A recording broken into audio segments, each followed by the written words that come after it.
May namatay sa cross para mabuhay ka. 14 years ago, I received my greatest gift, and that's Jesus. Okay naman ang buhay namin. Parang ayos naman lahat. Magaan. Parang wala namang problema. Nakakakain pa nga sa Jollibee kapag Sabado. Nakakapag-twinning dress pa nga kami ng kapatid ko. At may maayos na manahanap buhay ang mga magulang ko. Pero isang araw, nawala sa amin ang lahat. Hindi ko alam kung saan ako papunta. Maraming mga tanong, may mga bakit kami pa. Maraming iyak sa gabi, may lungkot, may mga bago na namang problema. Pero ang hindi ko alam, doon ko pala makikilala ang Panginoon. Doon ko pala maiintindihan na kahit sa gitna ng bagyo, andun siya nakatanaw at inaalalayan ako. Panginoon, salamat at mayroong ikaw.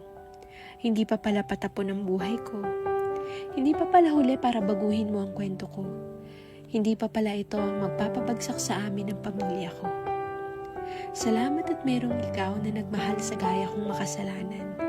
Salamat at mayroong ikaw na hinamak ang lahat para maligtas ako. Salamat at mayroong ikaw na tumanggap ng kaparusahan para sa makasalanang katulad ko. Salamat at mayroong ikaw na hindi nang iwan kahit nakita na ang pinakapangit sa buhay ko. Salamat at mayroong ikaw na nagpapako sa krus para sa akin. Paano kung walang Jesus? Paano kung walang Jesus na pinanganak sa sabsaban? Paano kung walang nagpapako sa krus? Paano kung walang Diyos na nagmahal? Ano na kaya ang buhay ko? Panginoon, salamat at may namatay sa krus para mabuhay ako. Salamat at minahal mo ko ng labis. Kung meron man akong iiwan ngayong gabi sa lahat ng mga nanonood, ang pag-ibig ng Diyos ay higit pa sa mga kasalanan natin.